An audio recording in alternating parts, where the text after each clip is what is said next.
Alright, so what's your name? Sparkle. Sparkle. How old are you? I'm 32. Where are you from originally? I'm originally from the reservation of Gila River. What are you doing out here in Phoenix? I moved out here when I was 18, but I moved from my foster family, which was I was originally raised in Buckeye and Verrado. But yeah, I moved out here when I was 18. So you were raised in a good area. Yeah. I'm not used to all this ghetto stuff. Like, trust me, I be complaining every day. Yeah. I am like a non-complaining, excuse my language, but I'm a non-complaining. So what's going on with your ankle monitor? How'd you get that? So I was with this guy named Travis, and out of nowhere he started calling the cops on me repetitively, and I just had my baby, which was a boy, and then I have a little girl that I spent 5 years getting back from the CPS. So a lot of things that he did to me surprised me and hurt me. But he would call them and tell them that I'm hitting him, I broke into his house, I just all these lies to the cops. And the very first time that I had got this on, and I told myself, I was like, what the like, I'm not going back over there. I'm gonna do everything in my power and everything to get away from him. And so I'll stay in a hotel, and I would always try to call my kids, every night, tell them goodnight and stuff like that. It never happened. But long story short, he repeatedly, put me in and out of jail. So for like let's put it like this year is the first year that I have not been in jail.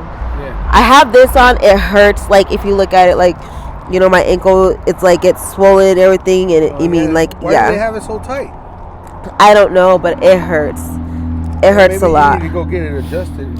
Yeah, I just want to deal with them. I'm tired of probation. I'm tired of courts. I'm tired because through on my side, a lot of it's self-defense. But I hate cops. I hate talking to them. And so for them to be so supportive of somebody that is manipulating the whole entire system and doing the things that they're doing to me, and then the cops not see it or do anything to go forward with it, it's jacked up. Yeah. So now I have this on, and there's no sentencing of it, like, as the judge saying, oh, you gotta have this on for 5 months, 6 months. There's nothing like that. And by March, it'll be 5 months that I've had this on. So they just put it on till you get done with your court, or what? I don't know. So I was at his apartment, and he has these order protection. Oh, that's the other thing that he did. He got multiple order protection against me. Yeah. And I've gone with him to the courthouse, to get it taken off. And I would be so scared. I would tell him, like, no, I can't go with you, because then it makes it like I force you to do it or whatever. Because I would sit in the back of the cop car, or like, anywhere between jail and all that. Like, I'm just a little person, like, how could they think I did all this to him? But then they'll sit there and tell me, like, they've had girls my size or smaller or whatever do the same thing, and it really be happening. So I'm like, oh, okay. So then it makes you think, like, it's a lot. And he lays up there in his home, comfortable, ain't got nothing to worry about. And I'm out here, like, I have at times nowhere to go. I got probation, like, all up my ass, all over the place, and I'm doing things that were like, I'm literally taking penitentiary chances in everything that I do, and with that, like, being said to myself, like, my probation officer, she's pushing for me to go to prison, and I never did anything to go to prison. Like, I don't ever want to see myself go to prison, Yeah. But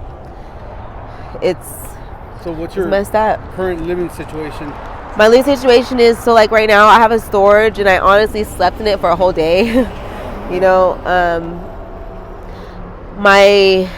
I have a friend who's helping me, but I don't want to go to her house with like no money, like this whole me not having money, it's like, it's very new for me. Yeah. It's not something like that I can just comfortably get used to, but as long as like I've been dealing with this stuff, even when I was with him and we had an apartment together, like, I was still going through the same thing, and that's what led me to doing this, because I needed the money. I had a place to live and stuff like that, but I had no money. I couldn't just walk outside and, oh, hi, like, when I walk outside, it's like I have this whole thing built, so now I'm just like in and out of places and just trying to make it. And I asked my probation, I'm like, where am I supposed to live? Like, go to a residential. No, like, you mean like it's understandable for why they want me to, because like I'll, you know, like I'm like I'll sit there and tell them like, yeah, I got high, like, because it's the truth, you know. I'm not gonna sit there and hide it. But yeah, I've experienced 2 sober living residential places, and you don't see anything out of a lot of them. You know, it's a failure. Like, for example, one of them,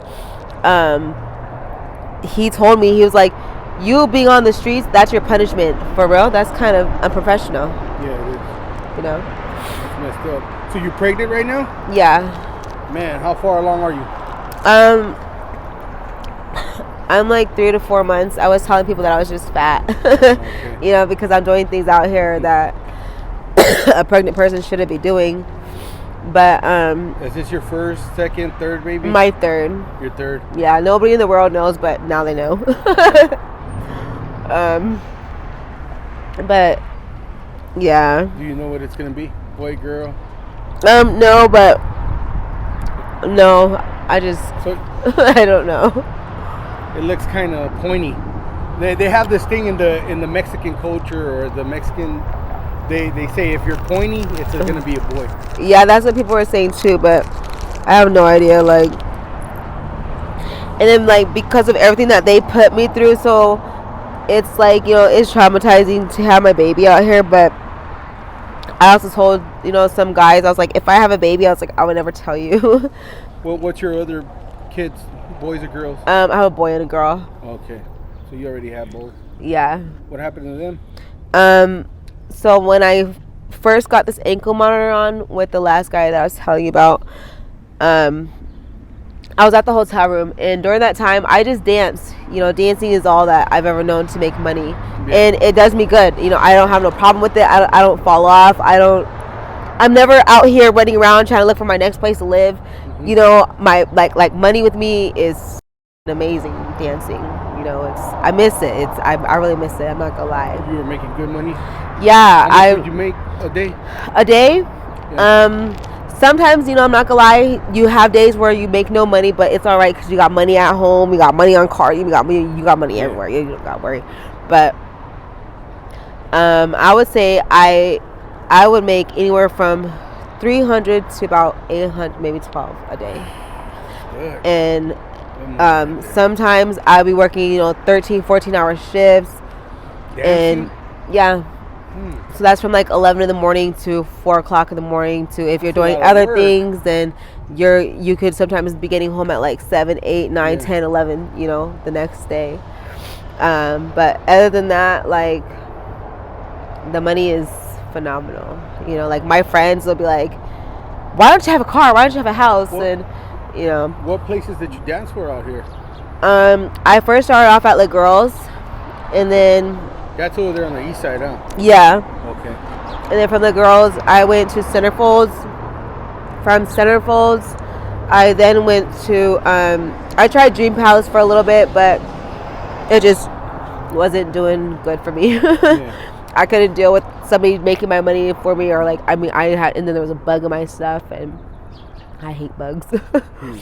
But, yeah, so, but from there, and then I went to Dirty's, which was on 31st, and then I went to Alaskan Bush Company, which is around the same area, and then I went to Coyote, which is all the way by the base, which is very fun, you know. And then there's another one, but I can't think of it. Oh, Band-Aids. Okay. Yeah. Was that recent or no? It's been like 5 or 6 years that I haven't danced. Okay. Because the dude, you know, like with this dude. Was he taking care of you or what? No. I take care of myself. Yeah. There's so many men that I've met recently, I'm not gonna lie, that like they want to take care of me, they want to be there for me and stuff like that, but I'm not used to any of that. I'm not the type of female. Being independent? Okay. That's how I was raised. Even my, you know, like my foster mom, sometimes she'd be like, he could take care of you, but I'm like, what? Did you say that to me? You know? But yeah, I love being a 100 independent chick. I don't like to have to depend on a dude or a man or my dad if he were here, like, or my uncles, or if anybody were to be like, I got that, I'm like, all right, but I already be like 10 steps ahead of you to get it done within the next hour, you know? So what are you thinking to get out of your situation right now? Honestly, I've thought of some things that like I've never had to think of before in my life that people think that I've had to think of. So, because like when people give me their opinions and stuff like that, I'm just like, but really deep down, like I'm not really struggling to go through anything. So, you know, but now I am. And so there's just some things that I thought of. But other than that, I have this this little boyfriend, you know. He's not little, but he's little. In stature? But you know, and we're both out here, so it's like having two, you know, like just good minds, but it's not really doing what it needs to. And me, I'm so used to having things done with the quickness of however I think or however I want that like we're not seeing eye to eye of that right now, you know. And he'll label it out sometimes, like, you know, like, you know, just, you know, he's seeing how I'm impatient with things, you know. So the goal and plan is just to get, you know, like right now all we can afford is you know, like a crappy hotel, you know. And cockroaches came out, I like just about like freaked out. You know, but you know, there's programs out here that give you vouchers, right? Especially if you're pregnant and stuff like that. I've been trying to I honestly, I don't know how you can to get those, or like one that's called UMOM.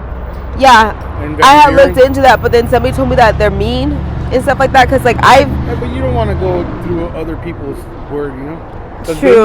They might have had a different experience than what you're gonna have, you know? True.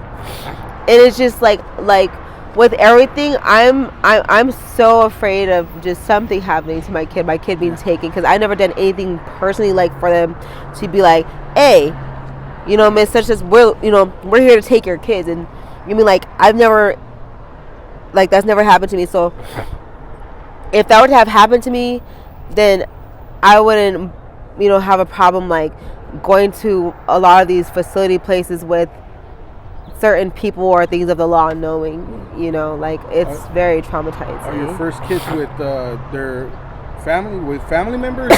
Yeah, but it's just because how they took him. So like I told him, I said, give me 2 weeks to a month to get my own place, because like that's all it ever took, you know. It's never taken me months, years, or anything to get a, you know, an apartment, a weekly a house if I wanted to, you know. And so I told him that. And so like the first few days, I wasn't really struggling at all. My money was coming. I'll put it in, you know, this thing and stick it away, because I was staying at the hotel when it was Motel 6. And so there was places, you know, to kind of tuck things at.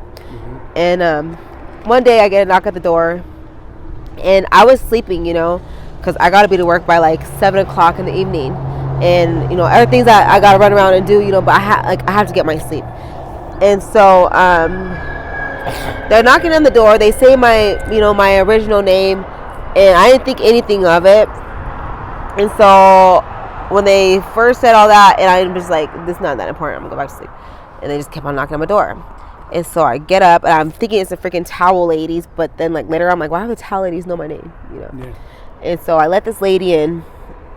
She comes in. She turns out to be a CPS worker, and I'm like, what the fuck are you doing here? You know, like, and she tells me how Travis told her where my room number is. You know, everything is from him. So I'm like, what?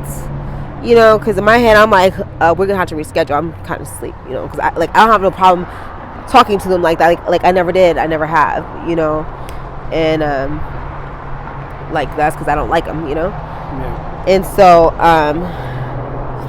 she's like sitting there talking to me the whole time, and then ends up wanting me to do a freaking test.